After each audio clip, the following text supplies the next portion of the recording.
Sa Senado, tinalakay sa pagpapatuloy ng debate ang merito ng substitute bill ni Ways and Means Committee Chair Franklin Drilon.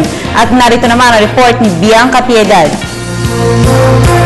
Tinalakay pa rin sa pagpapatuloy ng debate sa sin tax ang merito ng substitute bill ni Senate Committee on Ways and Means Acting Chairman Senador Franklin Drilon sa kabuhayan ng mga magsasaka ng tabako at ekonomiya ng bansa. Naglahad ng kani-kanilang punto sina Senate President Juan Ponce Enrile, Senador Panfilo Lacson at Senador Bongbong Marcos. Ayon kay Enrile, kung totoong panukalang batas ito para sa kalusugan, dapat lang na parehong maging mataas ang ipapataw na buwis sa alak at sigarilyo.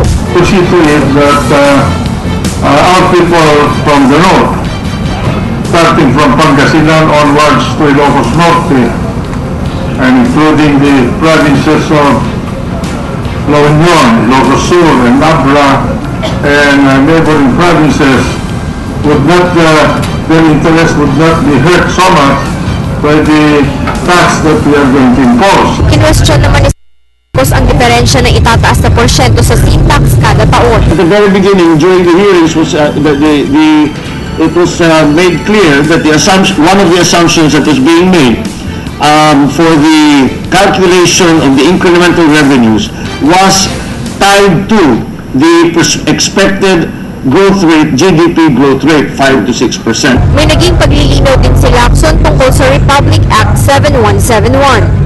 Nangako naman si Drilon na walang magiging negatibong epekto sa mga magsasaka oras na maisabatas na ang sin tax bill. Dagdag pa ni Drilon, bukod sa karagdagang 6 na bilyong pisong subsidiya na matatanggap ng mga ito, ay tutulungan pa sila ng gobyerno na magkaroon ng kaalaman sa ibang mas kumikitang pananim. We want to make this excise tax policy as a instrument as a instrument of solving this health problem. Para sa telebisyon ng Bayan, Bianca Piedad.